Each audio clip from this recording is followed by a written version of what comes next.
My name is Ruben. I'm 25 years old, and up until the night everything fell apart, I lived in a modest home with my parents and my younger sister, Elsie, on the quiet outskirts of Glenville, Ohio. Our house was the kind that had peeling wallpaper in the hallway and a front door that always stuck in the winter. Still, I tried to make it work, for their sake more than mine. I had a steady job as a claims analyst at a small insurance office downtown. Not glamorous, not high-paying, but consistent. My paychecks covered the water, power, Wi-Fi, groceries, and the car my dad used after his broke down 2 years ago. I never kept track of how much I gave, I just kept giving. That's what family's for, right? If I hadn't paid the heating bill last winter, the house would have frozen over by New Year's.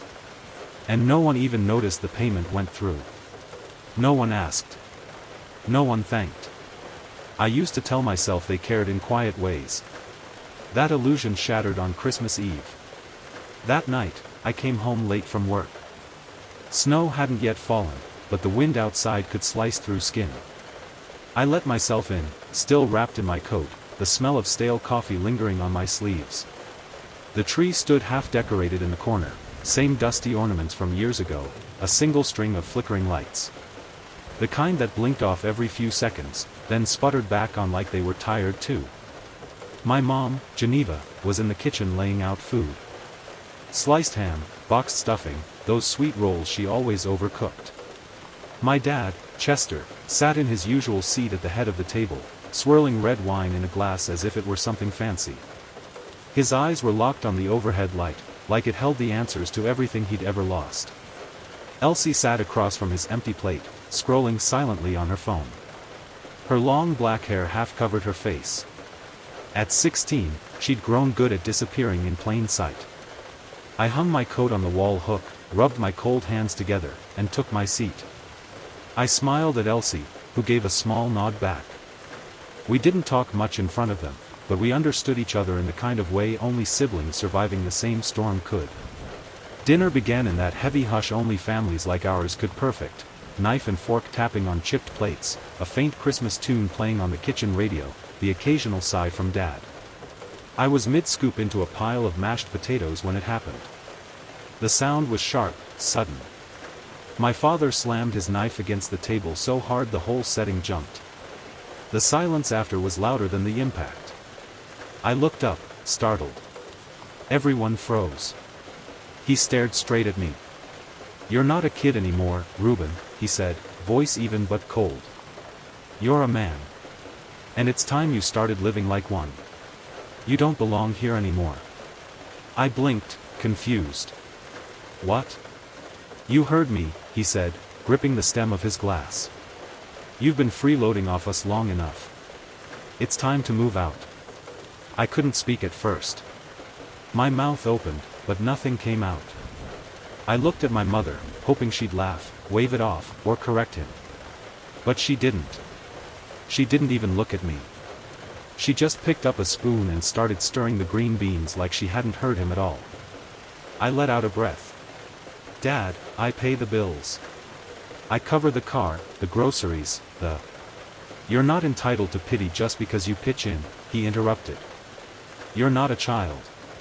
We didn't ask you to take responsibility. You just did it. That doesn't buy you a room here." The word struck with more force than anything he'd ever said to me. I turned to Elsie. Her fork was frozen mid-air, her eyes wide. She stared at me, and I could tell she was trying not to cry. She'd heard every word. I set my fork down, slow and deliberate. My hands trembled a little. "You're really kicking me out? This isn't your home, Ruben. It hasn't been for a long time." That's when Mom finally spoke. Her voice was light, too light. "Maybe it's for the best. You need your own space. We all do." Not one word about the years I kept the power running. Not a whisper of thanks for the nights I covered their medicine, their loans, their broken car. Nothing. I pushed back my chair. "All right," I said. My voice didn't shake. "If that's how it is." My father leaned back, smug, like he'd just won a game no one else knew was being played. I got up from the table. I didn't bother clearing my plate. I didn't look at Elsie again because I didn't want to see the sadness I knew would undo me. Upstairs, I closed the door to my room, the one I grew up in, now cluttered with adulthood's shadows. I pulled out my suitcase, the same one I used when I went to that insurance seminar in Columbus. It still had a luggage tag with my name half torn. I packed slowly. No rush. No panic. I folded every shirt with care. My notebooks. My work ID. The few books I actually liked. My laptop. A photo of me and Elsie when she was 5, on the swings at Parker Park. I slid it into the side pocket of the suitcase like I was hiding something sacred. An hour passed before there was a knock on my door. Soft. Hesitant. "Reuben?" Elsie's voice. I opened it. She stepped in, arms wrapped tight around herself. She wasn't crying, but she looked close. "You're really leaving?" she asked. I nodded. "They said it's time. But, who's going to pay the bills?" Her voice broke. "The car? The internet?" I didn't answer. I didn't need to. She already knew the truth. Without me, they couldn't keep it going. That house would fall apart. "I'm sorry," she whispered. I shook my head. "You didn't do anything." We sat on the edge of the bed. She leaned into me like she used to when she was a kid. Her head on my shoulder. We didn't talk about the future. We just sat there in that moment of quiet devastation. Then she whispered, "I want to come with you." I closed my eyes. "You can't, Elsie. You're still a minor. I can figure something out." "No," I said gently. "Just hold on. When you're old enough, I'll come back for you." She didn't argue. Just nodded. When she left, I zipped the suitcase shut. I went downstairs without a word. The kitchen light was off. The TV in the living room flickered with some old sitcom, the laugh track echoing like a cruel joke. No one stopped me. No one even looked up. Outside, the air was colder. But for the first time in years, I didn't feel trapped. As I loaded the trunk, I looked up at that house, the home that raised me, fed me, hurt me. I didn't feel sadness. Just finality. And as I drove away, I made a vow to myself. This wouldn't be the end. It would be the beginning. I didn't go far that night.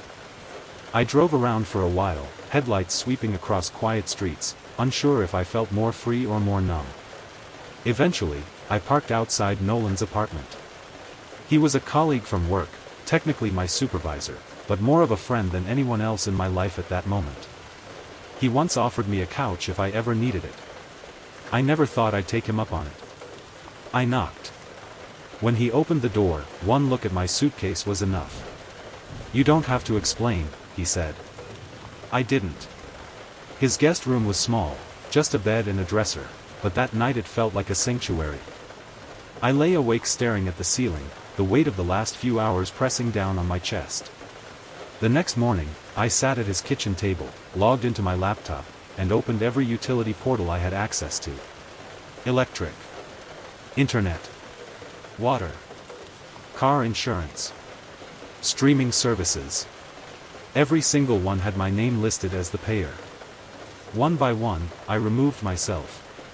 No messages. No warnings. Just clean exits. It took less than 15 minutes to undo 4 years of quiet sacrifices.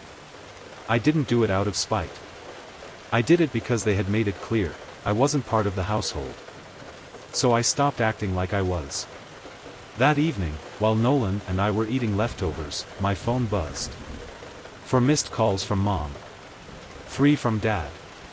And a message from Elsie. The power went out. Dad's yelling. What happened? I stared at the message for a long time. My thumb hovered over the keyboard. But I didn't reply. Not yet. A few hours later, Mom texted. "Reuben, what's going on? The Wi-Fi isn't working. Your dad can't watch TV. The heater stopped. What did you do?" I read it twice. Then set the phone down. I didn't owe them an answer. The next morning, the calls kept coming. I let everyone go to voicemail. Eventually, I picked up one, just to get it over with. "Ruben, what's happening?" Mom's voice cracked. "Why isn't anything working? Your father's furious." I stayed calm. "Who do you think was paying for those things?" Silence. Then a brittle whisper, "You?" "Yeah. For 4 years. But, your father thought." "I know what he thought. You both made your decision. I'm just following through." I ended the call. Later that day, I received a fraud alert from my bank. 3 failed login attempts. Someone had tried to reset my password. My stomach tightened. There was only one person who would try that. I called Elsie. She picked up fast. "Dad was going through Mom's notebooks this morning. The one she used to write everything down." I exhaled. "That confirms it. He's cursing, trying different passwords. He thinks you're hiding something." I nodded. "Thanks for telling me.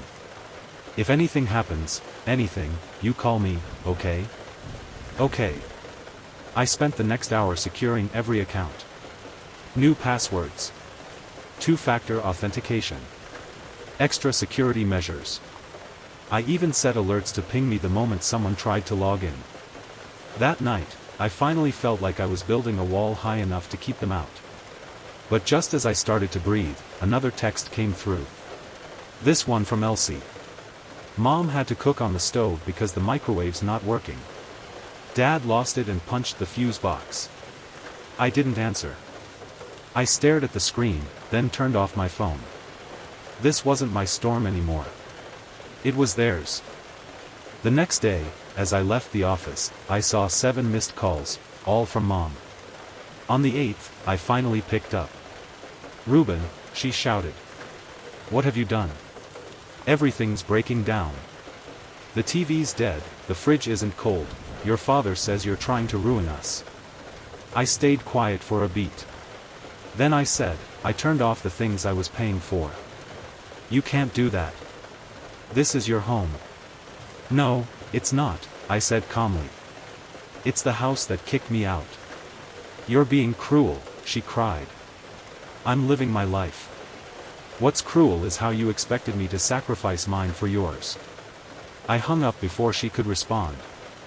That night, I changed my phone number. The peace that followed was like silence after a storm, unfamiliar but welcome. But it didn't last. The next morning, I received another fraud alert. Another login attempt. Blocked. I didn't even need to check. I already knew. I called Elsie. "Is Dad still trying to get into my stuff?" "Yes. He's obsessed. Keeps muttering about getting back what's his. He says you owe him." I felt something twist in my chest. "Listen to me. Don't engage. Don't try to calm him. Just stay safe. Ruben, he said he'll make you feel what it's like to be thrown away." I paused. "I already do. And I survived it." I hung up and locked every door in my digital life. Every password became a fortress. But the attacks weren't digital anymore. The next morning, Nolan called me from the living room. "Ruben, someone's banging on the door." My chest tightened. I walked out and peeked through the peephole. It was my father. His face was flushed. His voice, unmistakable. "Ruben. Open this door. You think you can run from us? Open up." Nolan stepped back. "Are we calling the police?" I was already dialing. 911, what's your emergency?" I kept my voice steady. "My father is outside my residence. He's shouting, threatening me, and refusing to leave." The dispatcher asked for details, location, and whether he was armed. I gave clear answers. "He's not armed, just angry. But I've already filed a report about attempted account breaches. This is not the first incident." "Officers are en route," she replied. Please stay inside and do not open the door. Outside, my father's voice continued to echo through the hallway. You owe us, Reuben. We gave you life. You think you can just walk away? You're no son of mine. I stepped back from the peephole and turned to Nolan, who was pale and tense. He doesn't get to do this anymore, I said. Within 3 minutes, sirens cut through the winter morning. Red and blue lights bounced off the walls as 2 officers climbed the steps, firm and fast. One of them knocked on the door gently. Mr. Reuben, this is the police. Please open up. I did. My father turned at the sound. His face twisted when he saw them. What is this? He called the cops on me? I'm his father. Sir, the officer said calmly, you've been reported for attempting to force entry and disturbing the peace. We need you to leave immediately. I'm not leaving without speaking to my son. You will leave now, or you will be detained. When the officer stepped forward, my father lost whatever was left of his composure. He lunged toward me, more desperation than violence, but still reckless. The officers reacted immediately. They restrained him, handcuffed him.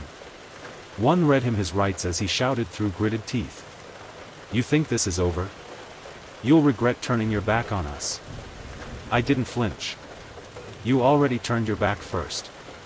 The last thing I saw was his face, tight with rage, being guided down the stairs.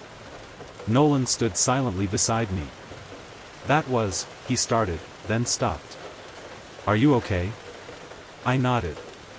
I'm done being afraid. Later that day, I filed a formal restraining request. I uploaded every message, every screenshot, every police note. I wrote out everything in full detail, calm, professional, exact. The court granted a temporary protection order within 48 hours. But I knew it wasn't the end. 3 days later, I received a text from an unknown number. You think you're safe behind a door and a police badge? You'll learn what it means to betray blood. I didn't react. I documented it, added it to the report, then called my bank to double-check every security layer on my accounts. Everything was still locked down. No breaches. That same night, I sat down with Nolan and told him I needed to move out, for his safety, too. If Dad knew this address, it wasn't just about me anymore. I called Alton, another colleague who lived near the lake. He had once offered his guest cabin for emergencies. Pack your things and come, he said. No questions. By sunrise, I had relocated. Nolan gave me a firm handshake and a tight hug. If he shows up again, he said, I won't wait to call. Thanks for everything, I told him. You were more of a brother than he ever was a father. The cabin was small but beautiful. Clean wood floors. Simple decor. Quiet. For the first time in years, I heard myself think.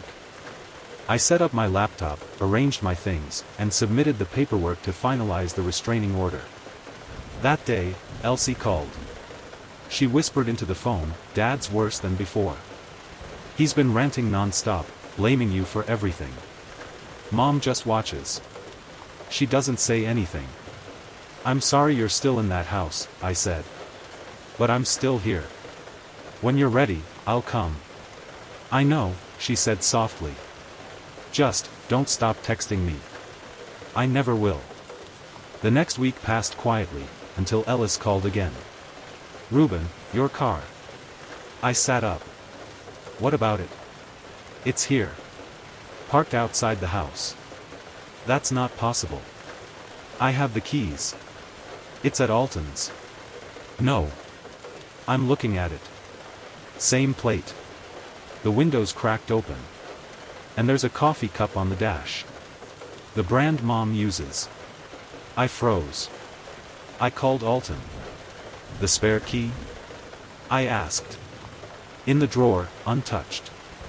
That meant they had another copy. I drove back into Glenville the next morning, pulling up to the old street. My car was parked in front of the house, just as Ellis said. I opened the driver's door. The smell was unmistakable, Mom's coffee. A wool blanket was balled up on the back seat. A receipt lay on the passenger side, 2 days old, with Geneva are printed at the top. I called Ellis. Is Mom home? She just got back. Why? I'm coming in. Stay upstairs. I walked up the porch, knocked. She opened the door, eyes tired, face blank. You took my car, I said. She didn't deny it. It was just sitting there. For a week? I needed it. We needed it. Without asking? She stepped aside, letting me in. I scanned the living room. My old laptop, gone. I asked directly. Where's my laptop? I sold it. No shame. No apology. I exhaled. I'm calling the police. You can't do that, I'm your mother. And that didn't stop you from stealing from me. Twice. I made the call. The police arrived within 15 minutes. I waited outside on the porch, watching my breath hang in the air, the wind scraping across my ears. When the officers stepped out of their vehicle, I explained everything: my name on the car registration, the unauthorized use, the missing laptop, the signed restraining order still in my bag. Geneva tried to interject, but when they asked her for proof of ownership or permission, she fell silent. She's been driving it for a week, I said, handing over the receipt I found in the car. Sleeping in it. This isn't misunderstanding. It's theft. The younger officer nodded. You want to press charges? I looked at the house behind me, the porch that once held birthday balloons and summer lemonade. Yes, I said. This is the second time. Enough is enough. One officer stepped inside with her to retrieve my belongings. She returned with a bag containing a few cords, my old headphones, and a cracked external drive. The laptop, I knew, was already gone. Geneva stood in the hallway, shaking slightly. Reuben, she said, what are you doing to your own mother? I stared at her. I'm doing what you refused to do, protecting myself. She didn't follow me to the car. 3 days later, I received a message from an unknown number. I didn't even need to open it to know what it would say. You think this is justice? You'll regret turning on your family. No name. No apology. Just threats, as always. I forwarded the message to my case officer.